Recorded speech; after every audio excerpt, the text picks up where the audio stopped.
Hello and welcome back to Chapeauetry. Another new hat today, again thanks to Jasmine. It's a lovely little 50s, 60s style pillbox, and it really comes at the right time because I've just been watching The Marvelous Mrs. Maisel, so that's really the aesthetic that's been on my mind.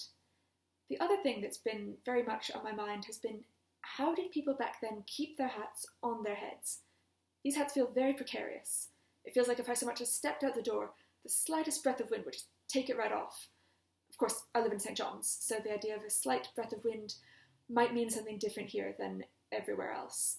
But even so, I have to wonder, is it bobby pins, is it glue? We may never know. The other thing I learned today is that the poetry of the 1950s was by and large extremely depressing. I was reading through some of it to try and find a poem for today, and thinking, I'm a romantic, I'm used to luxuriant melancholy, lying on a couch thinking about death, but this is bleak. If you want an example of the kind of thing I'm talking about, look up Philip Larkin's This Be the Verse. Probably the best example.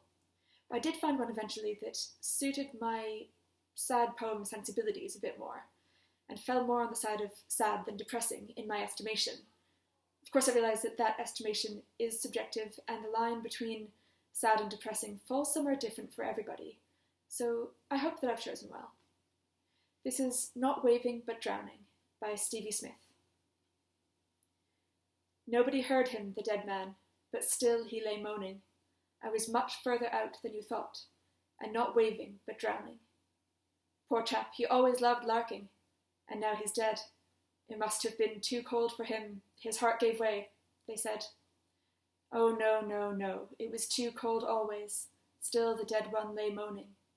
I was much too far out all my life, and not waving, but drowning.